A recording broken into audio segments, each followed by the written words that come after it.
Good morning student. आज हम पढ़ेंगे गोला, जिसको इंग्लिश में स्फीयर बोला जाता है। देखिए गोला क्या होता है ना।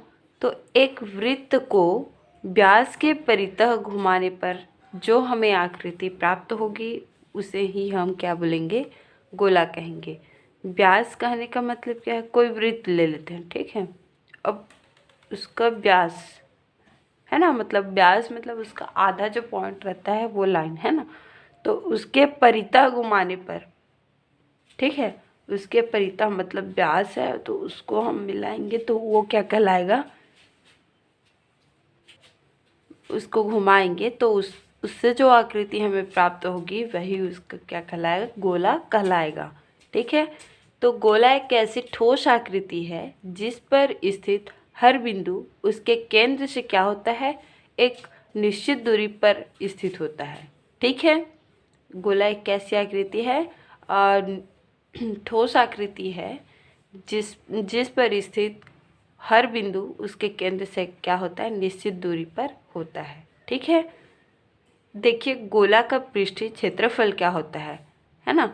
तो गोला का पृष्ठीय क्षेत्रफल किसी ठोस वस्तु या फिर आकृति के बाहरी आवरण को बताती है। ठीक है। पृष्ठीय क्षेत्रफल मतलब उसके पृष्ठ का क्षेत्रफल बताएगी। तो हम बेलन और गोले के पृष्ठीय क्षेत्रफल की तुलना कर सकते हैं। तो एक बेलन लेते हैं और एक गोला लेते हैं। ठीक है। जैसा आपका डायग्राम नंबर 32 पे दिया गया है, तो इसमें एक बेलन बताया गया और एक गोला बताया गया है। ठीक है। तो हम क्या करेंगे, इस बेलन के आधार की त्रिज्या, ठीक है, और इस गोले की त्रिज्या दोनों समान है, और बेलन की ऊंचाई, ठीक है, बेलन की ऊंचाई ये जो है ये क्या होगा, बेलन की ऊंचाई गोले की त्रिज्या, ये त्रिज्या हो गया। मान लो त्रिज्या r है तो उसका दुगुना मतलब उसका क्या, गोले का व्यास है ना, मतलब 2r होगा, तो उसी के बराबर होगी। समझ में आया। बेलन की ऊंचाई जो है वो गोले की त्रिज्या की दुगुनी होगी, और साथ ही एक रस्सी भी लेते हैं। ये समझ में आ गया। दोनों का बेलन के आधार की त्रिज्या और गोले की त्रिज्या दोनों बराबर है। ठीक है। लेकिन जब ऊंचाई की बात करते हैं हम बेलन की, तो बेलन की ऊंचाई जो है वो गोले की व्यास के बराबर होगी, बोल सकते हैं। ठीक है। अब एक रस्सी हम लेते हैं, तो बेलन के आधे ऊंचाई पर एक हम क्या कर लेंगे, चिन्ह लगा लेते हैं। जैसे कि ये बेलन है, इसकी आधे ऊंचाई मान लेते हैं हम ये है। ठीक है। इस पर हम एक चिन्ह लगा लेंगे और बेलन के तल अथवा शीर्ष से मध्य तक रस्सी को लपेट लेंगे। बेलन का तल ये हो गया, और उसके शीर्ष से, बेलन के तल और शीर्ष से मध्य तक एक रस्सी को लपेटेंगे। मतलब यहाँ तक हम क्या करेंगे, एक रस्सी को राउंड राउंड करते लपेटते जाएंगे। अब इस रस्सी को काट लेंगे, और यही रस्सी जो लपेटा हुआ रस्सी रहेगा उसी को हम क्या करेंगे, इस गोले पर लपेटेंगे। ठीक है। तो ये जो रस्सी होगी जो बेलन पे लपटाई हुई थी, वही रस्सी गोले के आधे पॉइंट तक लपटाएगी। ठीक है। तो क्या बोला गया, देखिए अब पाएंगे कि इस रस्सी के द्वारा गोले का आधा भाग क्या होगा, ढक जाएगा। अतः इस विधि से हम यह कह सकते हैं कि बेलन के वक्र पृष्ठ का क्षेत्रफल, है ना, हम यह कह सकते हैं कि बेलन के वक्र पृष्ठ का क्षेत्रफल गोले के पृष्ठीय क्षेत्रफल के क्या होता है, बराबर होता है, समान होता है। और जब बेलन के आधार की त्रिज्या और गोले की त्रिज्या बराबर होगी तो बेलन की ऊंचाई और व्यास, गोले का व्यास भी बराबर होगा। ठीक है। तो हम बोल सकते हैं कि गोले का पृष्ठीय क्षेत्रफल बराबर होता है बेलन का पृष्ठीय क्षेत्रफल। ठीक है। या बोल सकते हैं कि गोले का पृष्ठीय क्षेत्रफल बराबर होता है बेलन के वक्र पृष्ठ का क्षेत्रफल। ठीक है। दोनों क्या होता है, बराबर होता है। तो ये तो हो गया आपका बेलन और गोला में संबंध हो गया। ठीक है। अब बेलन का वक्र पृष्ठ का क्षेत्रफल क्या होता है, 4πr²। ठीक है। ये होगा। अब कैसे में होता है उसको भी देखेंगे। तो बेलन का वक्र पृष्ठ का क्षेत्रफल आपका होता है, देखिए उसको मैं लिख देती हूँ 2πrh। ठीक है। बेलन के वक्र पृष्ठ का क्षेत्रफल 2 पाई आर एच। चूँकि हमारे पास बेलन की ऊंचाई को हमने h बराबर क्या लिया था, गोले के व्यास का गोले की त्रिज्या का दुगुना, मतलब व्यास गोले का, तो 2r होगा। तो h के जगह में हम 2r वैल्यू पुट करेंगे तो 2 पाई r इंटू 2r। सॉल्व करेंगे क्या आएगा, 4 पाई आर स्क्वायर। ठीक है, तो ये हो गया हमें गोले का व्यास, गोले का क्या मिला, पृष्ठीय क्षेत्रफल मिला 4 पाई आर स्क्वायर वर्ग इकाई। ठीक है, तो ये तो हो गया गोले का पृष्ठीय क्षेत्रफल। अब देखेंगे गोले का संपूर्ण पृष्ठ का क्षेत्रफल क्या होगा। ठीक है, तो गोले का संपूर्ण पृष्ठ का क्षेत्रफल होता है आपका, देखिए पहले हम क्या करेंगे, गोले के संपूर्ण पृष्ठ का क्षेत्रफल निकालने के लिए हम गोले का अर्धवृत्त का वक्र पृष्ठ का क्षेत्रफल निकालेंगे। अर्धवृत्त के अर्धगोले के वक्र पृष्ठ का क्षेत्रफल निकालेंगे। तो अर्धगोले का वक्र पृष्ठ का क्षेत्रफल क्या होगा, गोले के वक्र पृष्ठ के क्षेत्रफल का आधा है ना, मतलब हाफ का मल्टीप्लाई कर देंगे उस पर।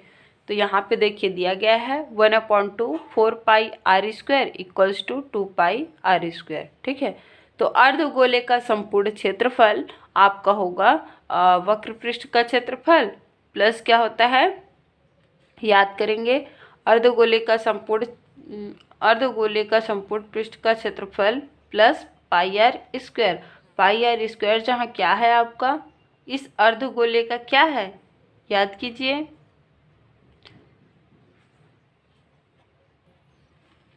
क्या होगा, संपूर्ण पृष्ठ का क्षेत्रफल बराबर वक्र पृष्ठ का क्षेत्रफल, अर्धगोले के वक्र पृष्ठ का क्षेत्रफल प्लस उसके आधार का क्षेत्रफल या आधार की त्रिज्या का क्षेत्रफल। तो वृत्त का क्षेत्रफल क्या होगा, पाई आर स्क्वायर। तो ये 2 पाई आर स्क्वायर में हम पाई आर स्क्वायर जोड़ देंगे तो हमें मिल जाएगा अर्धगोले के संपूर्ण पृष्ठ का क्षेत्रफल 3 पाई आर स्क्वायर वर्ग इकाई। समझ में आ गया। देखिए यहाँ पे आपका 3 पॉइंट दिया गया है, गोले का पृष्ठीय क्षेत्रफल 4 पाई आर स्क्वायर वर्ग इकाई, अर्धगोले के वक्र पृष्ठ का क्षेत्रफल 2 पाई आर स्क्वायर वर्ग इकाई और गोले के संपूर्ण पृष्ठ का क्षेत्रफल 3 पाई आर स्क्वायर वर्ग इकाई। ठीक है, अब देखते हैं, चलिए गोले का आयतन। तो गोले का आयतन क्या होता है, एक गोले का आयतन उसकी त्रिज्या के घन के समानुपाती होता है और जैसे जैसे त्रिज्या का मान बढ़ते जाता है आयतन तेजी से क्या होगा, बढ़ते जाएगा और आयतन का मान क्या होता है, 4/3 पाई आर का त्रिघात होता है। ठीक है, ये याद रखेंगे, आयतन क्या होता है 4/3 पाई आर स्क्वायर, है ना। चलिए इसके आगे हम प्रश्नावली का एक क्वेश्चन लेके चलते हैं, ठीक है, जिससे और अच्छे से समझ में आएगा आप लोगों को। चलिए देखते हैं प्रश्नावली 4 का पहला प्रश्न देखेंगे, क्या दिया गया है, एक गोले का पृष्ठीय क्षेत्रफल ज्ञात कीजिए जिसकी त्रिज्या 21 सेंटीमीटर है। ठीक है, आपको पृष्ठीय क्षेत्रफल का जो फॉर्मूला होता है उस पर वैल्यू पुट करना है और उसका पृष्ठीय क्षेत्रफल आपको बताना है। ठीक है, चलिए देखते हैं इसका सॉल्यूशन। चलिए देखते हैं, हमारे पास दिया गया है गोले की त्रिज्या 21 सेंटीमीटर, पृष्ठीय क्षेत्रफल फाइंड करना है। ठीक है, तो इसका सॉल्यूशन अपन लोग देखते हैं। गोले का पृष्ठीय क्षेत्रफल बराबर होता है, गोले का पृष्ठीय क्षेत्रफल बराबर 4 पाई आर स्क्वायर। ठीक है, जहाँ आर क्या है आपका, गोले की त्रिज्या है। ठीक है, आर बराबर लिख सकते हैं, गोले की त्रिज्या है। तो चलिए वैल्यू पुट करते हैं, 4 पाई की वैल्यू 22/7, आर का मान क्या होगा 21 का वर्ग, मतलब 21 गुणा 21, कटाएंगे तो क्या होगा 7 एकम और 7 तिया 21, 4 गुणा 22 गुणा 3 गुणा 21। ठीक है, गुणा करते जाएंगे तो ये क्या होते जाएगा, देखिए 4 गुणा 22 गुणा 3 का 21 के साथ करेंगे तो क्या आएगा 63। ठीक है, 63, फिर गुणा कर दीजिए, इसका करेंगे हम 22 का 4 के साथ तो क्या आ जाएगा 88 गुणा 63। अब इसको सॉल्व करेंगे, देखिए क्या आते जाएगा। 63 का आप इसके साथ करेंगे गुणा, इधर मैं करके देखती हूँ, ठीक है। 88 गुणा 63, तो 3 का 8 से करेंगे, 3 अट्ठे 24 का 4 हासिल 2 और 3 अट्ठे 24 और 2 26, ठीक है। फिर 6 का करेंगे हम 8 के साथ, 8 छक्का 48 का 8 हासिल 4 और 8 छक्का 48, 48 और 2 50 और 2 52, तो ये हो गया 4 और ये हो जाएगा आपका 6 7 7 14 का 4 हासिल 1 और ये 5 और ये 5, तो कितना आ गया 55 44। चूँकि ये वक्र पृष्ठीय क्षेत्रफल है तो पृष्ठीय क्षेत्रफल आपका वर्ग इकाई में होता है, ठीक है। तो गोले का पृष्ठीय क्षेत्रफल बराबर, गोले का पृष्ठीय क्षेत्रफल बराबर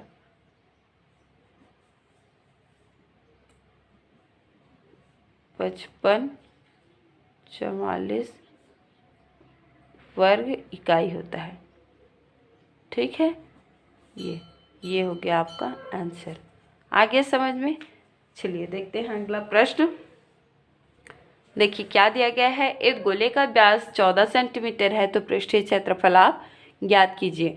तो आप क्या करेंगे, गोले का व्यास याद रखेंगे, व्यास क्या होता है त्रिज्या का दुगुना होता है। तो 2r की वैल्यू आपके पास 14 सेंटीमीटर दी गई है, तो वहाँ से आप r की वैल्यू निकालेंगे तो 2 ट्रांसफ़र होगा तो क्या आ जाएगा, 14 को 2 से डिवाइड कीजिए 7 आएगा। तो इस तरीके से हमारे पास गोले की त्रिज्या या फिर r की वैल्यू मिल गया कितना, 7 सेंटीमीटर। अब 7 सेंटीमीटर आपका त्रिज्या हो गया है गोले का, तो उसकी सहायता से आप पृष्ठीय क्षेत्रफल निकालेंगे फॉर्मूला पे वैल्यू पुट करके, ठीक है। तो ये आपका होमवर्क है, दूसरा नंबर का क्वेश्चन।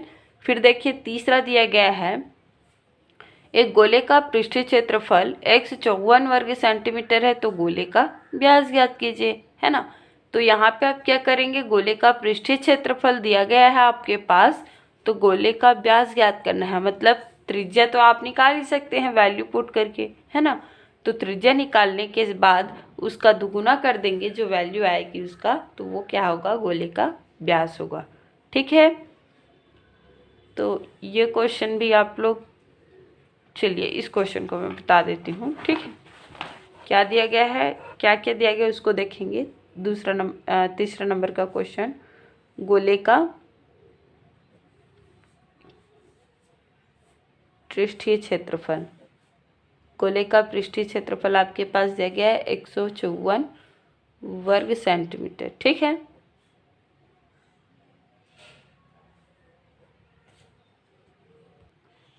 तो आपको क्या निकालना है, व्यास ज्ञात करना है, ठीक है, व्यास निकालना है। तो चलिए देखते हैं सॉल्यूशन इसका। गोले का पृष्ठीय क्षेत्रफल बराबर